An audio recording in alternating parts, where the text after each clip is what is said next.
Hello friends, welcome back to my channel. तो आज मैं आप लोगों के लिए अपनी प्रेगनेंसी की स्टोरी प्लस उसके बाद डिलीवरी स्टोरी, मैं दोनों ही अपनी जो भी मेरी फ़र्स्ट प्रेगनेंसी और डिलीवरी रही है तो वो सब मैं आपके साथ शेयर करूँगी। और आई नो कि बहुत से लोग हैं जो अभी जैसे प्रेगनेंसी में देखते भी रहते हैं कि कैसे वर्क करें कि हमारी नॉर्मल डिलीवरी हो, क्या क्या होता है हमारी फ़र्स्ट प्रेगनेंसी में, तो वो सब मैं आपके साथ शेयर करूँगी इस ब्लॉग में। तो अभी तो मुझे 2 बेबी का एक्सपीरियंस है। मेरी 2 बेटियां हैं और जो कि नॉर्मल डिलीवरी से हुई हैं। तो मैं आपके साथ वही सब शेयर करूँगी जो जो मैंने फ़ॉलो किया, जो जो वर्क मैंने किया, ताकि आप लोगों की भी नॉर्मल डिलीवरी होने में आसानी रहे। अगर आप लोग भी वही चीज़ मतलब करते हैं तो बहुत ही आसान रहेगा क्या क्या करना है। तो वो सब मैं अब आपके साथ शेयर करती हूँ। तो मेरी जो फ़र्स्ट प्रेगनेंसी थी तो मैंने कंसीव कर लिया था 3 महीने में। मैंने प्रेगनेंसी फ़र्स्ट कंसीव कर लिया था।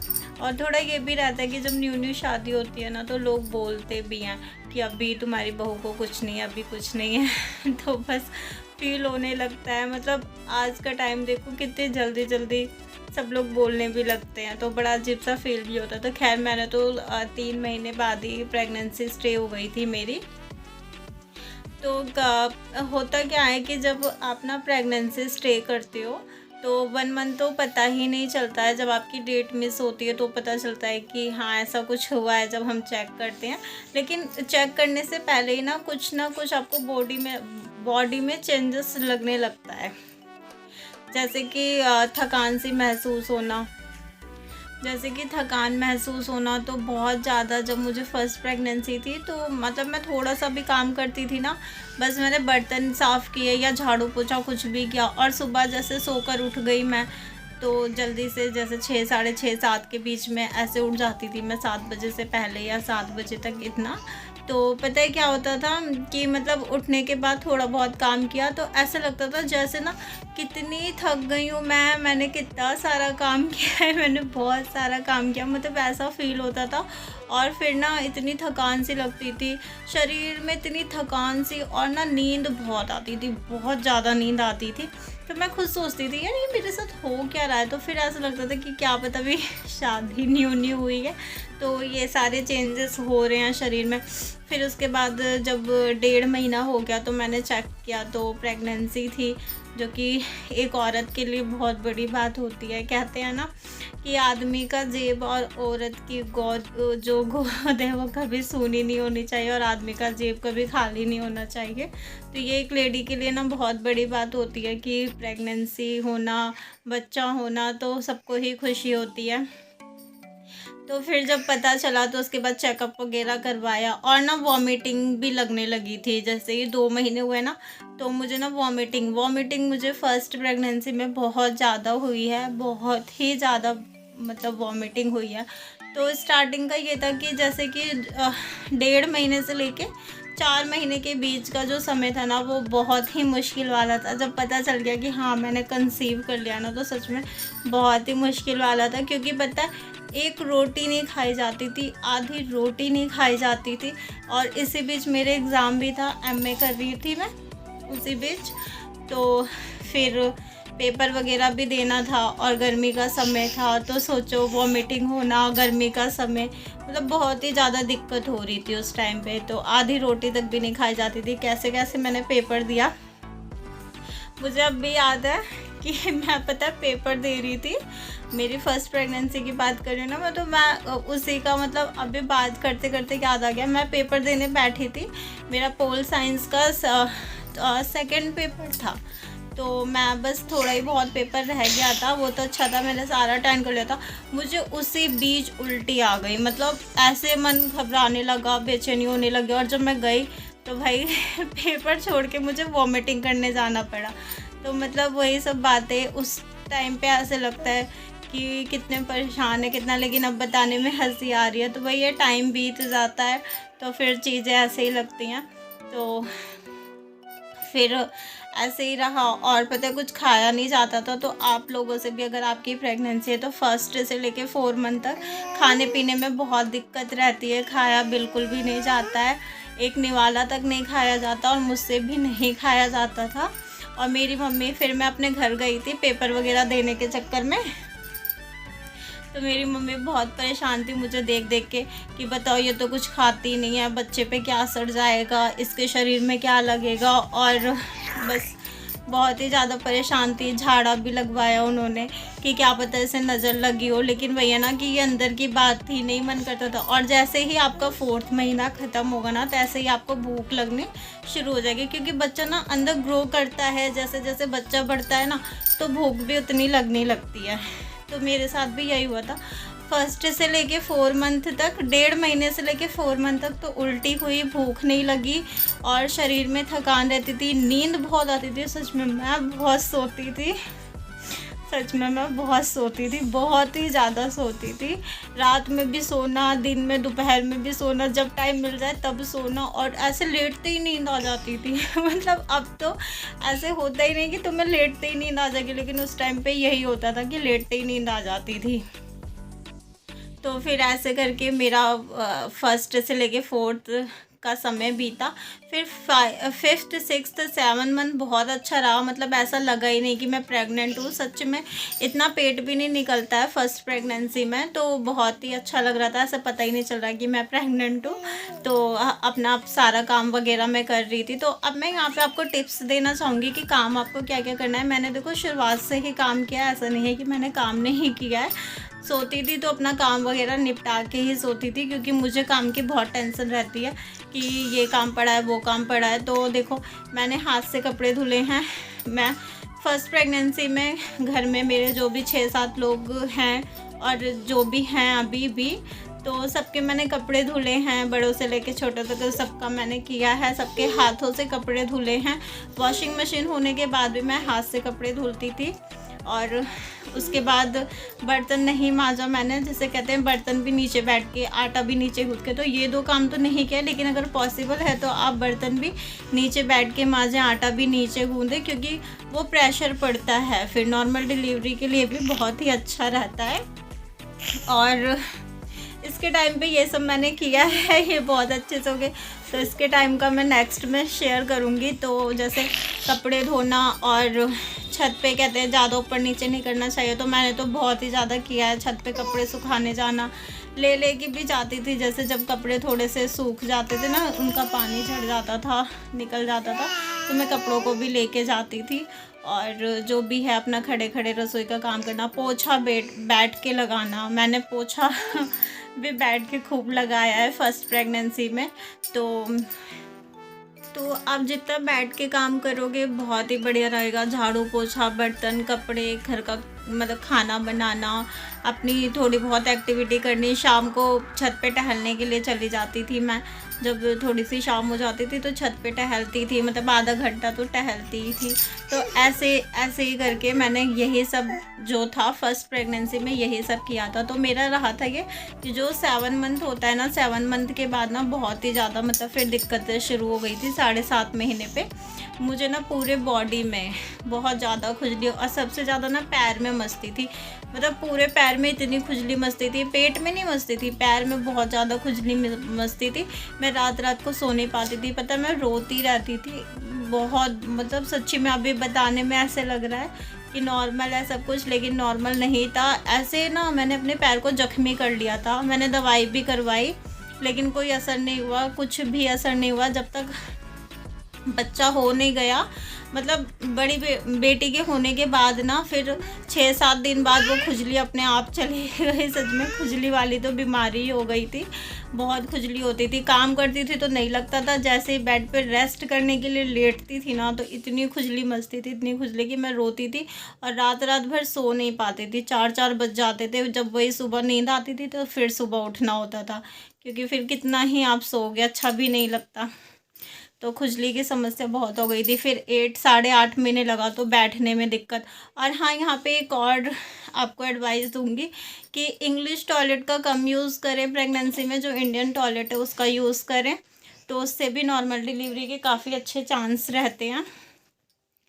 और मैं भी यही चीज़ करती थी। तो फिर जैसे 8 मंथ में जो इंडियन टॉयलेट होता है ना, बट वहाँ पे मतलब बैठने में भी बहुत दिक्कत आती है। तो जैसे आपको दिक्कत हो रही है तो कोई चीज़ पकड़ के उसके सहारे बैठें, मतलब बहुत दिक्कत होती है। लेकिन हाँ, आपकी जो नॉर्मल डिलीवरी है वो बहुत ही अच्छे तरीके से हो जाएगी। आप जितना वर्क करोगे, जितना टहलोगे, जितना आप जो कह जो मैंने आपको बताया, जैसे झाड़ू पोछा, बर्तन, कपड़ों को हाथ से धोना, आटा नीचे बैठ के गूंदना, बर्तन नीचे बैठ के मांजना, और पोछा लगाना अच्छे से, मतलब पोछा भी ऐसे कि काफ़ी अच्छे से बैठ के अपने दोनों घुटनों के बल ऐसे जैसे लगाते हैं पोछे, उस तरीके से।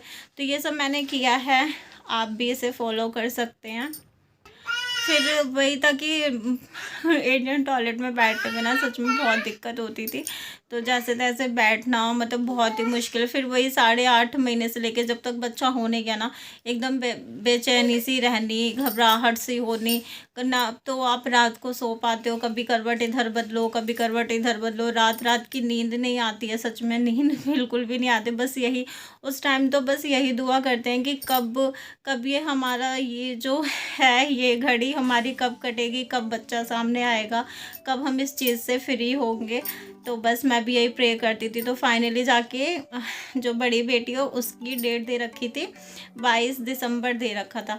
लेकिन थैंक गॉड मेरी लड़की जल्दी हो गई थी। मेरी लड़की 28 नवंबर को हो गई थी, डेट से बहुत पहले हो गई थी। हुआ ये था कि मैं छत पे कपड़े धुलने के लिए गई हुई थी, जैसा कि बताया कि मैं हाथ से कपड़े धुलती थी। तो मैं कपड़े धुलने गई थी, तो वहाँ पे ना मुझे ऐसा फील हुआ कि कुछ डिस्चार्ज होता। फिर मैंने चेक किया तो मुझे ब्लीडिंग हुई। और मतलब उसी सुबह ना मुझे मतलब मेरे पैर में ना इतनी बुरी तरीके से दर्द हो रहा था। पैर में हो रहा था, पीठ में भी नहीं, पेट में भी नहीं, बस पैर में इतनी बुरी तरीके से दर्द हो रहा था कि मैं सच में एक्सप्लेन नहीं कर सकती कि वो कैसा दर्द था। और मतलब सच्ची में फिर वही, तो उस टाइम तो ऐसा कुछ भी नहीं हुआ था। फिर बाद में जब मैं कपड़े वगैरह धुलने गई तो मुझे ऐसा फील हुआ। तो मैंने जब चेक किया तो ब्लीडिंग हो रखी थी। तो फिर मैंने बताया घर में, तो फिर मुझे हॉस्पिटल लेके गए। उधर मैम ने चेक किया तो बोला कि अभी तो समय है, आप घर जाइए। तो वही है कि थोड़ा दूर भी था, मतलब 1 घंटे का रास्ता था। और मुझे अंदर से ऐसा लग रहा था कि बस अब शायद आ गया है दिन नज़दीक, मतलब बेबी होने वाला है, जब इस तरीके से आपको ब्लीडिंग वगैरह दिख गई है। तो मैं फिर ना वहाँ पे वॉक वगैरह करने लग गई, खूब टहलने लग गई, क्योंकि वही था। और पानी ज़्यादा पीना, क्योंकि जब आपका पूरा टाइम चल रहा है ना तो आपको पानी भी ज़्यादा पीना चाहिए, क्योंकि पानी की कमी बिल्कुल नहीं रहनी चाहिए। तो उधर मैं वॉक कर रही थी। और हम ऐसा सुना है कि किसी को बताना नहीं चाहिए कि आपको कितना दर्द हो रहा है, तो मैं किसी को बताती नहीं थी। तो मुझे याद है मेरी मौसी सास गई थी, तो वो पता है मुझे देख के बोलती कि ना तुझे देख के तो लग ही नहीं रहा कि तेरे बेबी होने वाला है। लेकिन वही है कि अंदर ही अंदर मैं दर्द को ले रही थी, मैं किसी से शेयर नहीं कर रही थी। और इसका अच्छा नतीजा भी रहा कि फिर रात को जब चेक किया मैम ने तो फिर मुझे लेबर रूम में भेज दिया था। तो बस लेबर रूम में जाने की जैसे ही मैंने बात सुनी ना, मैं मतलब इतनी इमोशनल हो गई, मैं रोने लग गई। क्योंकि इससे पहले हम यही सुनते हैं ऐसे होता है, इतना दर्द होता है। और सच में इस दर्द को ना बयां कर ही नहीं सकते, अब वो चीज़ हम फील कर ही नहीं सकते कि वो दर्द कैसा होता है। तो वही था कि जब लेबर रूम के लिए मुझे बोला गया कि जाओ, तो मैं सच में रो रही थी। और फिर मैंने अपनी मम्मी से बात करी, उनको बताया कि हाँ मैं जा रही हूँ मतलब लेबर रूम में। तो उन्होंने बोला कि कोई डरने वाली बात नहीं है, सब सही होगा। मतलब वही है कि जब हमें कोई प्यार से समझाता है तो अच्छा लगता है। और एक इंसान ऐसा होता है कि गुस्से में बोलता है ये अरे नॉर्मल है ये वो, तो एक ऐसा लगता है। फिर ऐसे ना मेरी एक फ्रेंड की मतलब डिलीवरी हुई थी, तो मैंने बस यही सोचा जब मेरी फ्रेंड कर सकती तो मैं क्यों नहीं कर सकती। तो बस यही सोच के मैं भी अंदर चली गई। वहाँ पे सारी चीज़ें, जितनी भी चीज़ें पहनी थी सब उतरवा लिया, नाक की नोज़पिन उतरवा ली, एक रिंग तो ऐसी पहनी थी जो निकली नहीं रही थी, बहुत ही मशक्क़त से उसको निकालना पड़ा था। मतलब जो भी चीज़ पहने सब वहाँ पे निकलवा देते हैं हॉस्पिटल में, तो सब कुछ निकाल दिया था वहाँ पे। फिर वही आज के लोगों को देख के और डर लग रहा था क्योंकि सच में वो दर्द हम उस दर्द को समझ ही नहीं सकते। जब हम उस स्थिति में होते हैं ना तो ही हम उस दर्द को समझ सकते हैं कि वो दर्द कैसा होता है, और हम बता ही नहीं सकते। तो वहाँ पे देख के लोगों को और ज़्यादा डर लग रहा था, लेकिन बस उस टाइम पे मेरे मन में यही था कि मेरी फ्रेंड ने कर लिया तो मैं क्यों नहीं कर सकती। बस मेरे मन में यही था, और मुझे बताया गया था कि ज़्यादा वहाँ पे चीखना वगैरह नहीं तो मैम डांटती है। तो वो चीज़ भी मैंने दिमाग में रखी और मैंने बस भगवान का नाम लिया। उधर मैं एक लड़की को देख रही थी, वो हनुमान चालीसा पढ़ रही थी, तो फिर उसको देख के ना मैंने भी ये चीज़ करी, तो बड़ी ही शक्ति मिली। मैं आप लोगों को भी यही कहूँगी कि किसी को भी आप मानते हो, कुछ भी आप पढ़ते हो या किसी भी भगवान का नाम लेते हो, अगर आपको उनके नाम से बहुत ज़्यादा शक्ति मिल रही है तो आप प्लीज़ उन्हें याद करो। मैंने उस पूरे टाइम में भगवान जी को याद किया। जब मेरा दर्द और ज़्यादा बढ़ता था तो मैं और ज़्यादा तेज़ से बोलने लगती थी, लेकिन हाँ चीखना चिल्लाना नहीं किया था। फिर ऐसे ही फिर पता चला कि बच्चा बाहर आ रहा है, बच्चे का सर दिखने लगा। और जो वहाँ पे दाई वगैरह होती हैं सच में बहुत अच्छी, मतलब कहते हैं जब आपके ऊपर, मतलब आप जब कष्ट में होते हो, कोई आपके सर पे ऐसे हाथ रख के सहला देना, तो मतलब सच में ऐसे लगता है कि सारा दर्द वो इंसान ले गया। तो उस टाइम पे ना वो आई मेरे पास दाई और बोली कि मन में ना अपने माँ का नाम ले। तो मैंने कहा कौन सी माँ का नाम लूँ? तो वो बोले अपने मम्मी का नाम ले जिसने तुझे जन्म दिया है। तो मैंने अपने मन में अपनी मम्मी का नाम लिया और सच में मेरी डिलीवरी बहुत ही आसानी से हो गई, बहुत ही नॉर्मल हो गई। जो दर्द होता है वो मैं बयां नहीं कर सकती, लेकिन टचवुड बहुत अच्छे से हो गया था। मैंने जैसे ही अपने मम्मी का नाम लिया, फिर बेबी वगैरह, तो वहाँ पे जब सर्दी का तो वो बोले कि इनको बिठा के ले चलो। तो लेकिन इतना हिम्मत रखा था कि मैं वहाँ तक पैदल ही गई हूँ चल के।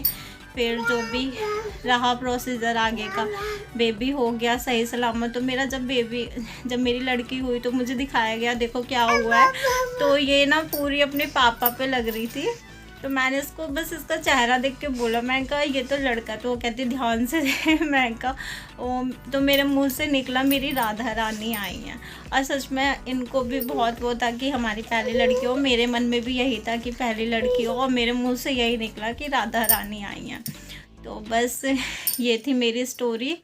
तो नॉर्मल डिलीवरी का क्या क्या सीन है, क्या क्या आपको करना है, वो सब मैं शेयर कर चुकी हूँ। घर का जितना भी काम है आप करो, सबका करो, और जितना पॉसिबल हो करो। रेस्ट मैं काम को ऐसे ही करती थी, जब तक मेरा काम नहीं ख़त्म हो जाता था मैं रेस्ट भी नहीं करती थी, क्योंकि मुझे अभी भी आदत है जब तक मेरा काम नहीं ख़त्म होता मैं रेस्ट नहीं करती। ऐसे मैंने प्रेगनेंसी में भी किया। लेकिन हाँ, जैसे ही आप लोगों को सही लगे वैसे करो, वर्क करो अपना किचन का, अपना झाड़ू पोछा बर्तन कपड़े जो भी घर का काम है सब करो। हाँ, लेकिन बीच में रेस्ट भी करो। इस चैनल पे नए हो तो प्लीज़ चैनल को सब्सक्राइब करना। मेरी प्रेगनेंसी स्टोरी कैसी लगी मुझे शेयर करना।